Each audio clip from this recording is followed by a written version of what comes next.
Hello, guys. Welcome to today's lesson. I decided to pre-record myself pre-record myself in this one because I know for a fact that streaming live via Teams is not the best solution to this problem. In the sense that the audio quality and the image quality are not the best when you're streaming live.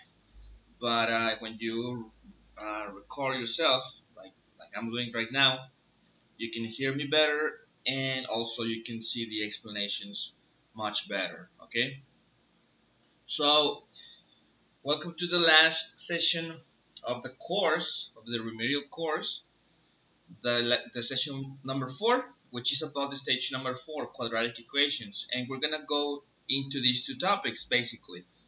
Or more specifically, just we're going to go straight to the methods to solve quadratic equations. And we have by factorization, by completing the perfect square trinomials, and by general formula. Okay, so we're going to begin right now. There are 12 problems in this workbook. I'm going to do the first 6 for you, so pay attention please if you don't remember how these methods worked. And the remaining 6 problems from problem 7 to problem 12 are gonna be for you to do on your own. Okay, so let's start. I'm gonna do 2 of each: 2 of quadratic formula, 2 of completing the perfect square trinomial, and 2 by factorization. So let's start. These things are very simple.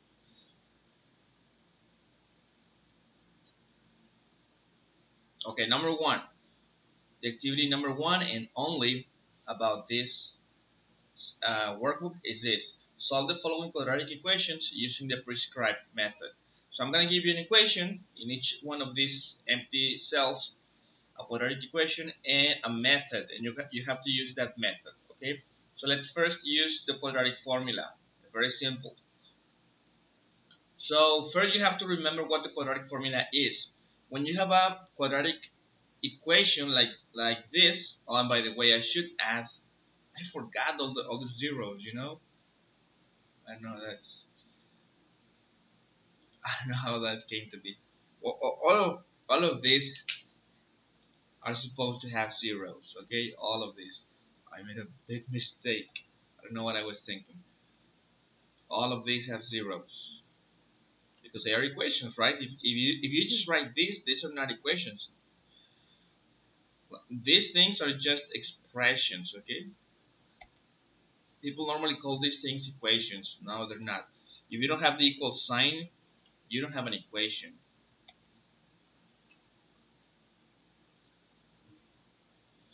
So all of these have zeros.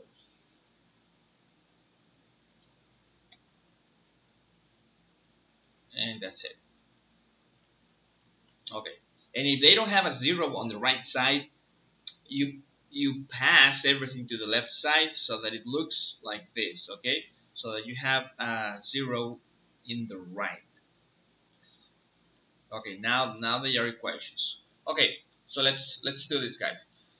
uh, Equation number 1: 2x squared minus 3x minus 7 equals 0, and I'm being asked to solve by the quadratic formula. So let's do it right away. All we need to do, or all we need to know, is what the quadratic formula looks like. When you have a quadratic equation, the solution is given immediately or automatically by following this formula. X equals minus b plus minus the square root of b squared minus 4ac. Make sure to get all the radical sign up until here. Okay, it covers all of this expression over 2 times a. And what are a, b, and c? What are these numbers? Okay, a is the coefficient of the quadratic term. B is the coefficient of the linear term with all and sign. Okay, so b would be minus 3. And c, this c is the coefficient of the constant term or the number alone. Okay, so that's the first thing you want to do.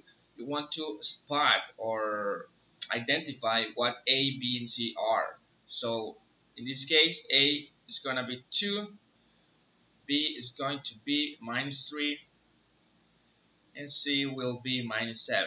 So this is the identification of these constants. And that's it, guys. This is the difficult part, basically. The identification of these three constants, A, B, and C, for your particular equation. And from then, it's just a matter of substitution. Okay? I'm going to substitute these values into my quadratic formula. So here it goes. X equals minus b, which is minus 3. So I want to do it like this. Minus 3, because b is minus 3. Can you see? Plus minus the square root of minus 3 to the square minus 4 times 2 times minus 7. I'm just substituting, okay? I'm not doing anything weird. Over 2 times a, which is going to be 2 times 2. And basically that's it, guys. We are finished in a way. Okay, the only thing for you to do next is trying to simplify this expression, all of this expression, the right side, as much as possible. For example, I can multiply minus times minus, that's going to be 3, and then plus minus, I'm just simplifying. Okay, and then minus 3 to the square, that's going to be 9. And then all of this minus 4 times 2 times minus 7. That's going to be minus times minus is plus. And then 4 times 2, 8 times 7, 56 over 2 times 2 is 4. I'm going to continue simplifying in here. 3 plus minus the square root of 9 plus 56, which is 65 over 4. And that's it, guys. We are done. I'm going to write the final answer here. X equals 3 plus minus the square root of 65 over 4. We are done. Well, why do I say that we are done? Because nothing else can be done. Okay, that no further reduction can be achieved.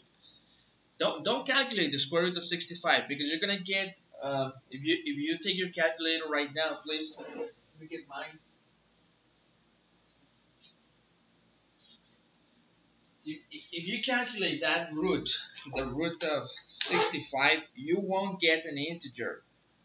You will get 8.06. So better leave it like it is, okay? Don't calculate this square root, because it's not exact.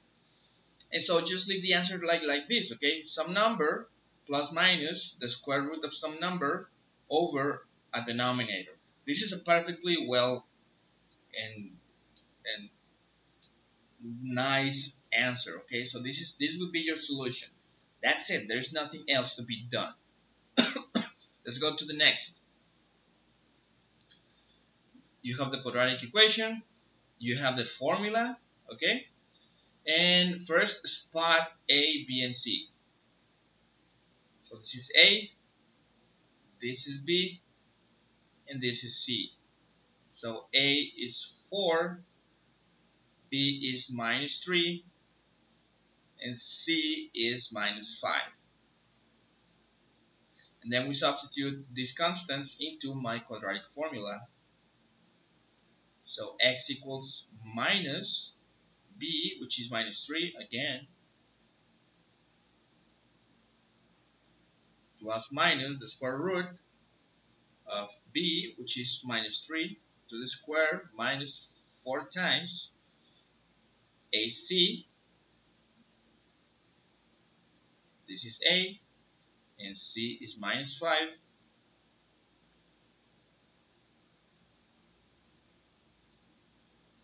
Remember, the radical sign goes all the way until the end here. Over 2 times 4 because it's 2a. 2a and a is 4. That's it. Now it's just a matter of simplification and doing things little by little. Minus times minus 3 is 3. Plus and minus. And then I'm going to perform all of these operations. So it's going to be 9. And then all of this from here all the way till here, we have, that's going to be 80. Make sure, but it's going to be plus 80. Let me check. 5 times 4, 20. Yes, it's correct. Over 2 times 4, that's 8. So in the end, we get 3 plus minus the square root of 89 over 8. Again, one more time. We're done. There's nothing else to do. Don't perform these operations, okay? Like don't perform the square root and the division. No, leave it like this. This is a well answer, perfectly good answer. And in most cases, you will find the answers written in this way. You won't find them performed into the decimal notation, okay? So this is already perfect. Number plus minus the square root of another number over a denominator. That's it, guys. So these two problems are solved already. I'm gonna give you some seconds if you want to copy or to complete the the copying.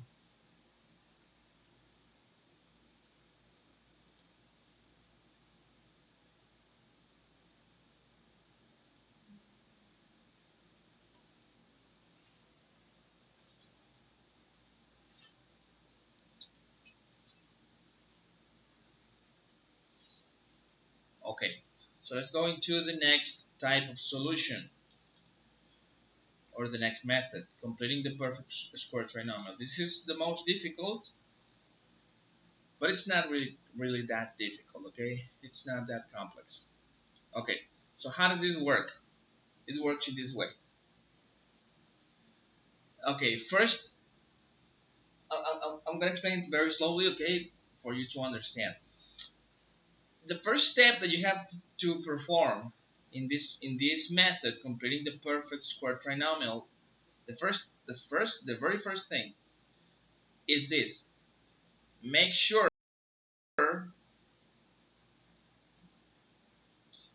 that the coefficient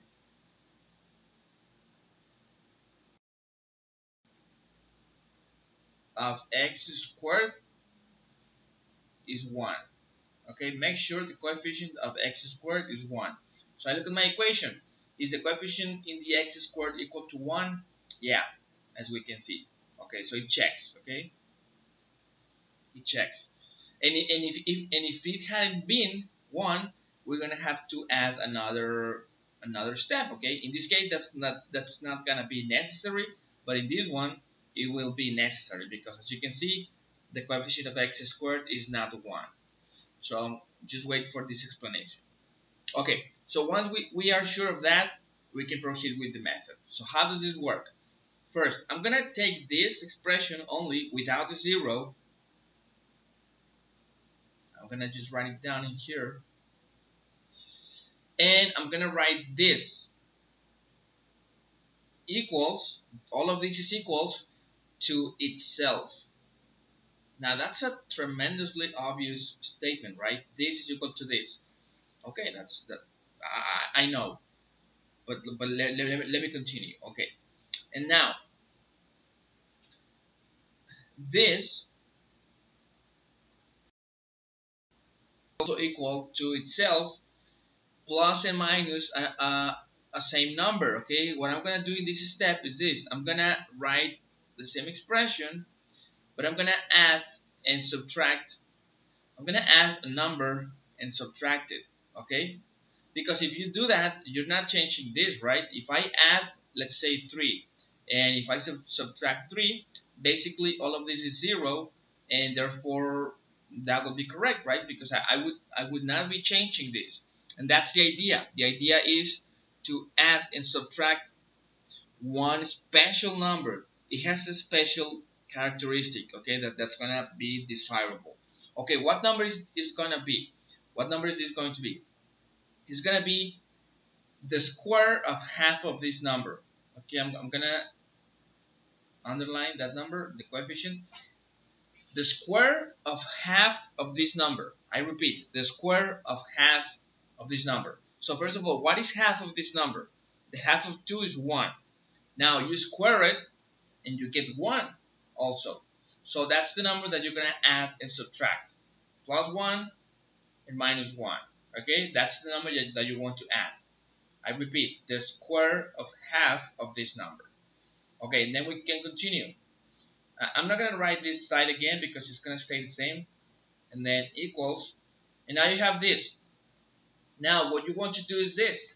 You're going to flip a little the terms. I'm going to write first x squared and then plus 2x. Those ones keep their positions. But I'm going to flip these two. Okay, these two terms, the minus 2 and the plus 1, I'm going to flip them.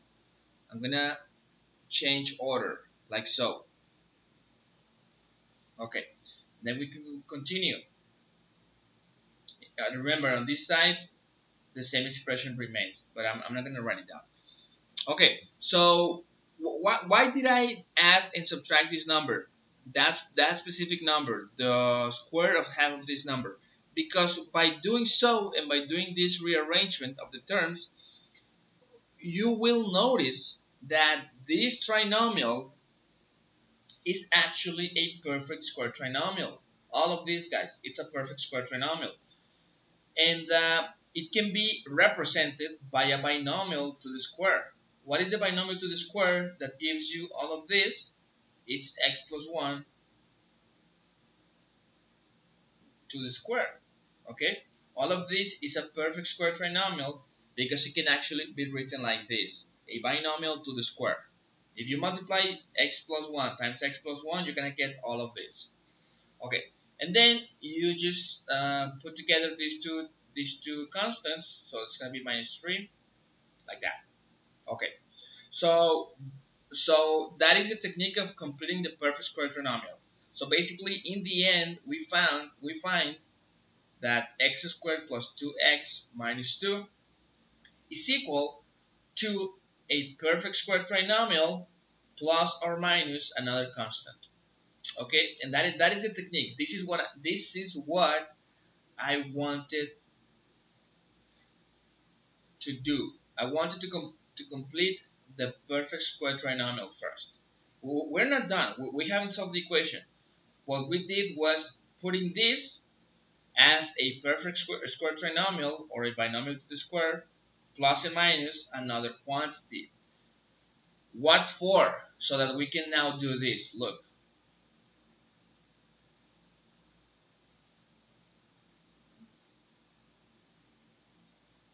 Okay. Now I'm going to replace all of this, which is all of this, by this.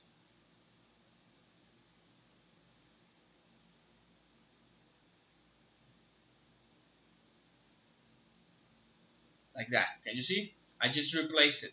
Since this is equal to 0 and that precise thing is also equal to this, then I can do this, right? It's just logic. And so now what I do is this. I'm gonna pass this constant to the other side. It's gonna become this, okay? X plus 1 to the square equals 3. And the final, or one of the final steps is now, I'm gonna go over here, is taking the square root from both sides of this equation. Taking the square root. So if I take the square root on the left side, I get x plus 1. And if I take the square root on the right side, I get plus and minus the square root of 3. Remember, when you take the square root of a number, of a constant, you should put the plus and minus there, okay? So all I did was taking the square root from both sides. And finally, the final step is this. passing this other number to the right side so that the x is now isolated. So it's going to be plus minus the square root of 3 minus 1. And that's my final solution because as you can see, we have isolated the x, which was what we wanted to do in the first place. So these are the solutions, guys. Plus the square root of 3 minus 1, and the other minus the square root of 3 minus 1. That's how it works. Okay, next equation. Question number 4. Again, it's a quadratic equation, and we need to solve it by completing the perfect square trinomial. So step number one, make sure that the coefficient of x, make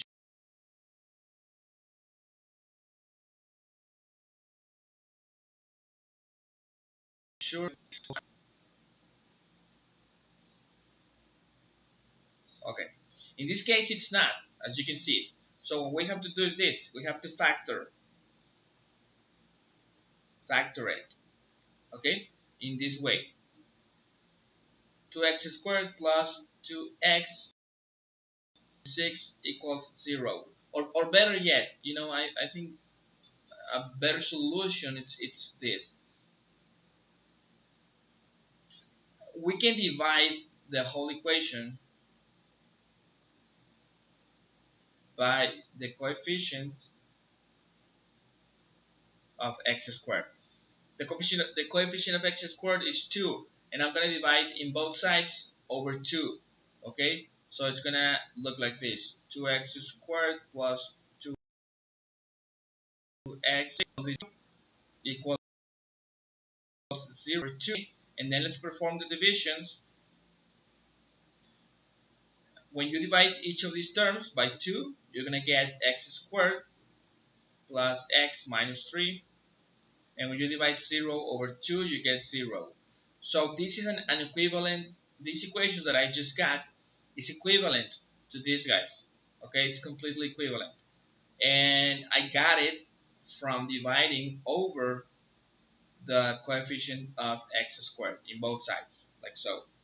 Okay, so basically, solving this equation, that's what I'm trying to tell you. Solving this equation is the same as solving this equation. They are completely equivalent. If I solve this, I will be solving this equation. And now, as you can see, the coefficient of x squared is 1. So we actually got this done by doing this step, dividing by the coefficient of x squared in both sides. Okay, so now let me solve this equation. Let me solve it. I'm gonna erase this second part in here, okay? Because I need more space.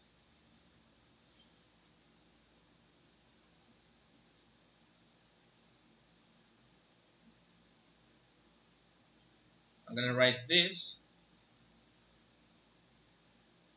over here,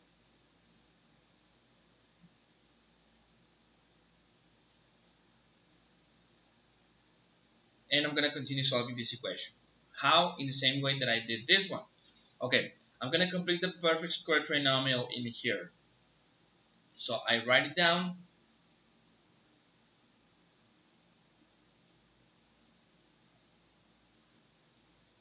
And I'm gonna add and subtract the same number in both in the same side. Okay, I'm gonna add and subtract the same number to all of this. What number is that's going to be? It's gonna be the square of half of the coefficient of x. The coefficient of x is 1, as you can see. So I'm gonna divide that number. I'm gonna do it in here. I'm gonna divide it over 2. Since the coefficient of x was 1, I'm gonna divide it over 2, and that's gonna be 1/2. And keep it like this. Please don't perform the division. Just keep it like this, and then square it, and keep it like this. Don't do the squaring. Like all you have to do is just expressing it. This is enough, and that's the number that you're gonna add and subtract at the same time,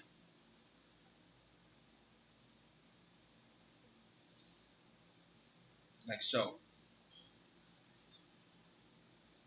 I repeat, what numbers are you gonna add and subtract? You're gonna do the square of half of the coefficient of x. Since the coefficient of x was 1, we divided 1 over 2 in order to get the half, and that's 1 over 2. And then we square it, and we add and subtract those numbers. Okay, then we, like I told you before, we flip these two terms.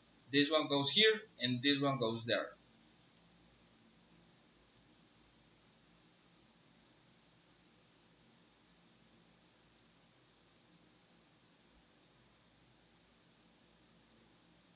Like so.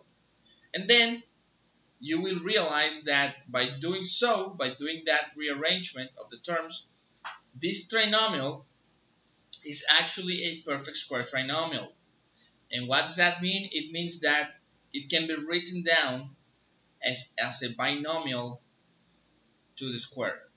This can be written down as a binomial to the square. What binomial? How do you find this binomial? It's very simple. The first one will always be x, and the second number will be this number.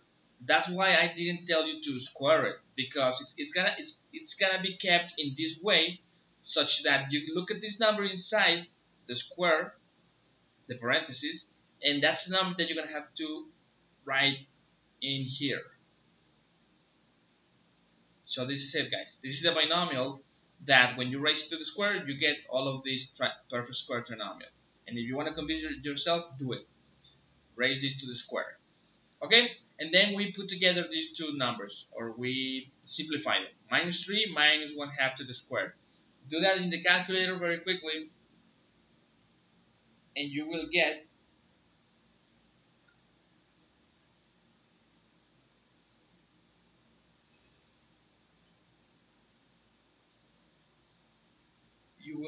minus 13 over 4. Minus 13 fourths equals 0. Then, once we have this, you just pass this coefficient or this constant to the other side.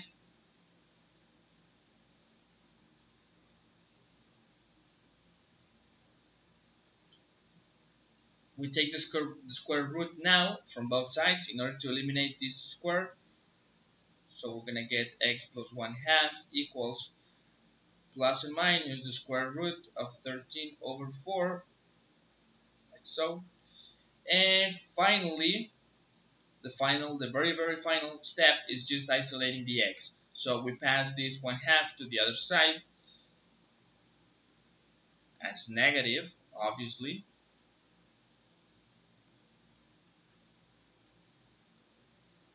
And we are done because we have isolated our variable. So the answers are plus the square root of 13 over 4 minus 1 half, and minus the square root of 13 over 4 minus 1 half. These are your two solutions to your quadratic equation, and we are done. So as you can see, I'm gonna leave these equations over here for a moment, maybe some seconds, so that you can copy if you want. Okay.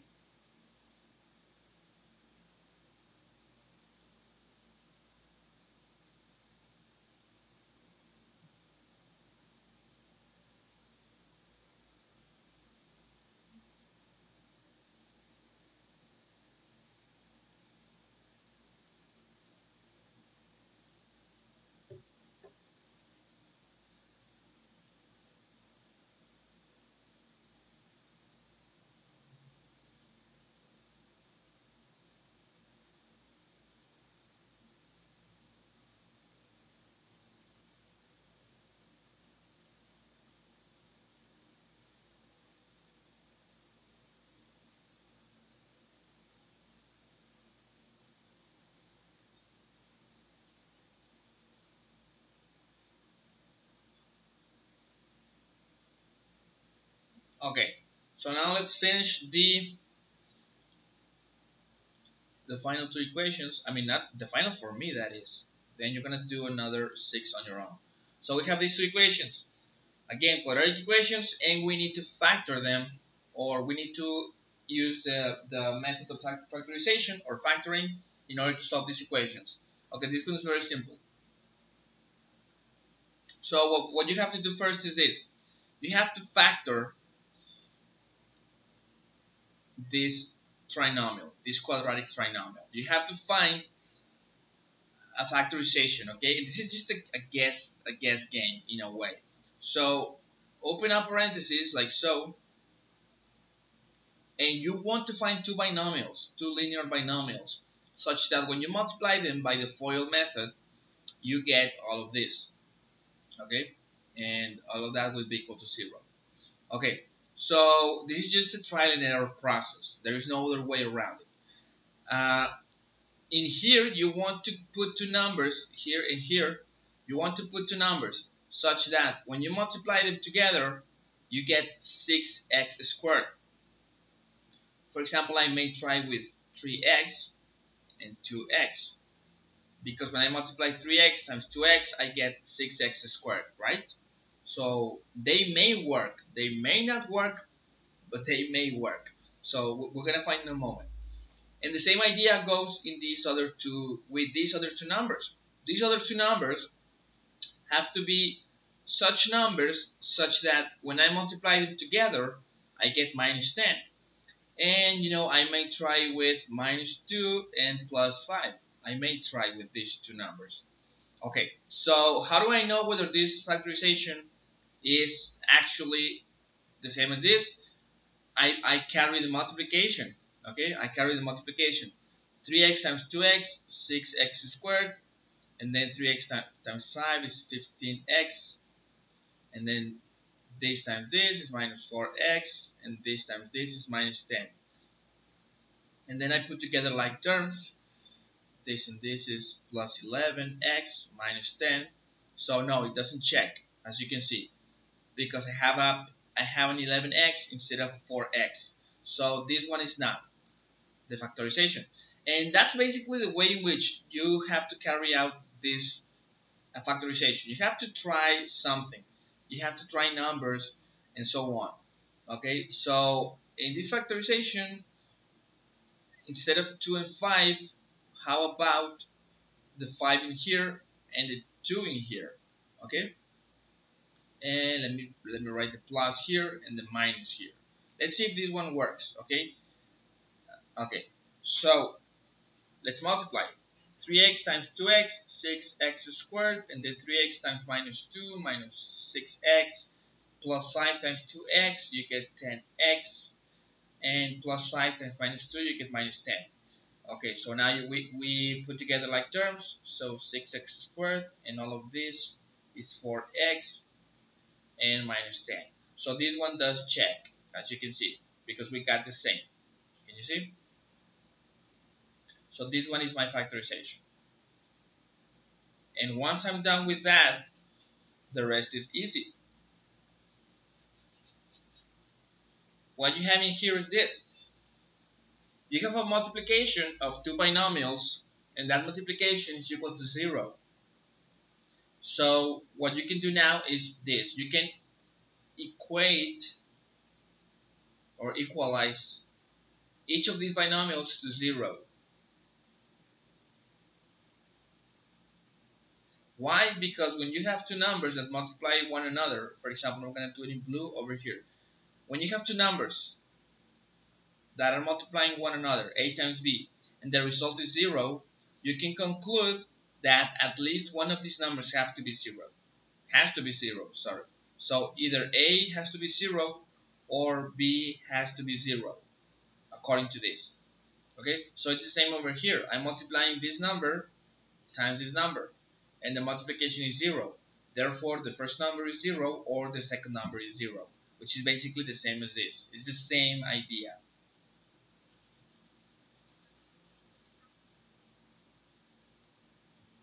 Okay, and finally, once I have written these two independent equations, this and this, I just solve them. 3x plus 5 equals 0, therefore 3x equals minus 5, and therefore x equals minus 5 over 3.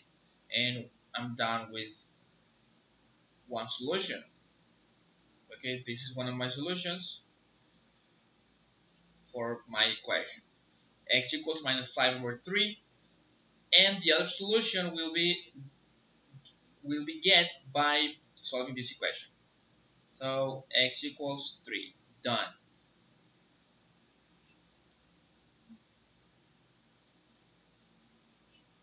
That's it, guys. These are your two solutions. Remember that in quadratic equations, you always get two solutions in the end. Okay. And finally, this one, again by factoring. So by trial and error, you have to find a factorization for this expression.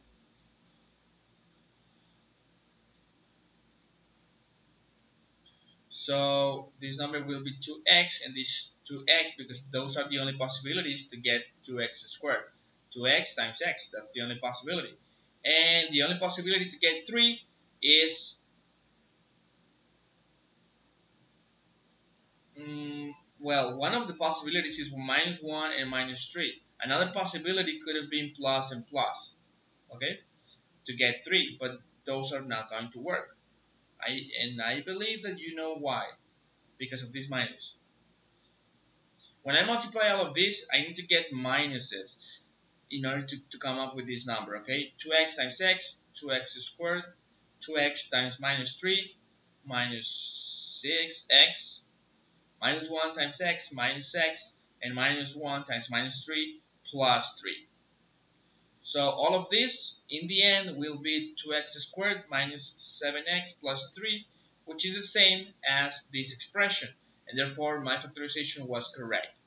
So as you could see, the minuses actually went there. Okay, equals 0, like this. And finally, we apply the same process. Okay, we have two numbers being multiplied together, and the product is equal to 0. So all you have to do now is make each of those numbers equal to 0 and solve each independent equation on its own. So 2x minus 1 equals 0. That means that 2x equals 1. And I've gotten one of my solutions. And the other is even simpler. X equals 3. This is my second solution, and I'm done, because I have obtained the two solutions for this quadratic equation by the method of factoring. So that's how it works, guys. I'm gonna leave this for a few seconds in order for you to finish copying if you want to, or finish understanding.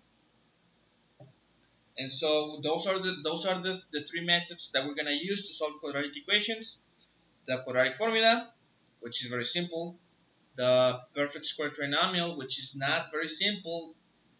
Okay, it's the most complicated one of these three. And then we have this factoring method, which is again, it's quite simple once you get the factorization done. And that's it, guys. So now you're gonna solve the other six equations. I'm gonna give you some a lot of time to do so on your own. And if you have questions, you can ask me, okay? But I think the equations that I'm going to present to you are very similar to this one. It's extremely similar. So if you got these six that I explained to you, you should be fine. Okay, and remember, the reason why I did this video instead of the live streaming is because in the live streaming, when I move the pencil around, it doesn't look as well. You know, it has some lag. It has lag.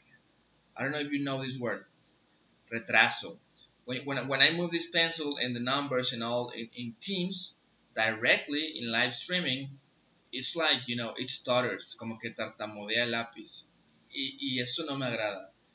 No es pedagógicamente correcto que estés viendo una explicación de ese tipo. Entonces, pues decidí hacer este video. Se me hace mucho más conveniente para ustedes, para entender perfectamente la explicación. Y bueno, ya me fui a español completamente. Ok, chicos, bueno, hacemos las siguientes 6 ecuaciones y luego ahorita pasamos a un quiz final del curso y ya acabamos. Gracias, chicos.